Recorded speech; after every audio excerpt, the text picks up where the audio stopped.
আজকে আবার জিলকি পাততে পাততে চলে আসলাম কয়লা হাউসে। আবার ভাইবো না হেনে আমরা ট্রেন চালানোর জন্য কয়লা কিনবে। তো যাই হোক, মাগরিবের নামাজ পর আমার গরুর গাড়িটা লয়ে হারিকেল জ্বলা টুকটুক করে চলে আসলাম দেবুত্তর এই কয়লা হাউস। ও আমার কাছের দূরের ভালোবাসার মানুষেরা, তাহলে পরে তোমরা কেবা আসাও, আশা করতেছি মেলা ফাইন আছে। কেদারা এখনকার গান আর যাবো না বাগুন তুলবার ও ললিতা। আর হেনে আসি দেখলাম রেস্টুরেন্টের নাম রাখেছে কয়লা হাউস। আর কত রে নঙের নঙের নাম দেখ পরে গেদারা। তাই টুকটুক করে ঢুকে পড়লাম এই রেস্টুরেন্টে, দেখি খাওয়ার কি কি আছে। বাইশ রে বড় একটা কড়াইয়ের পর দেখলাম বড় বড় মাংস চাকা দিছে। এটা দেখেই তো আমার খাইবার যাচ্ছে, কিন্তু এটার নাম কি আমরা সেটাই তো জানি না। ছোটবেলায় আব্বা হোটেলে নিয়ে যায়, খালি খাওয়াইছে রসগোল্লা। তাই আগে হাতটা ধুয়ে দেই পরে কি কি খাওয়া যায়। হেনে হাত ধুইবার আসে তো আরেকটা মহা কাণ্ড আমার সাথে ঘটে। আমরা গ্রামে সালপাল রে ভাই, একুটের সাইড দিয়ে হাত ধোয়ার অভ্যেস আমারে।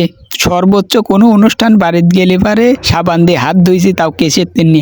কিন্তু এটা কি, এটা বুঝতে পারতেছি না। নিচতে বলে কিভাবে কি মেডিসিন আছে, এটা দিয়ে বলে হাত ধোয়া লাগে। অবশেষে আমার যুদ্ধে আমি জিতলাম। হাত ধুবে আসে এই চান্সে মুখটাও ধুয়ে নিলাম। যাই হোক, ওষুধ মেলাখুনে বেচলাম, এবার চলো খাওয়া যাক। খাওয়া যেমন তেমন, জগটা দেখে আমার কাছে কিন্তু মেলা ফাইন লাগতেছে। চিন্তায় পড়ে গেলাম, টিহা দেখাবো এত দেরি হবে কে রে। এই কথা শুনে তাড়াতাড়ি আমার জন্য তিনজনের জন্য 3 বাটি মাংস আর টমেটোর সস নিয়ে চলে আসলো। ইডা খাবো কিন্তু সেটাই বুঝতেছি। এক চাচা দেই কইছে তোমারে চিন্তা করে লাভ নাই, এলো তোমার জন্য 3 ডালা 3টে রুটি লিয়াইছি, এডে খাও মাংস দিয়ে, সেই ফাইন লাগবে। চাচার কথাটা আসলেই সত্যি, মাংস আর রুটি দিয়ে খাওয়ার কিন্তু মজাই আলাদা। আরো কোনে কোনে যা লাগবে সেটা কিন্তু তোমরা অবশ্যই কমেন্টে জানাবে। ফাইন ফাইন জায়গা কোনে। যাই হোক, আইছিলাম একটা কাজের কথা আমি ভুলেই গেছি খাওয়ার কথা চিন্তা করে।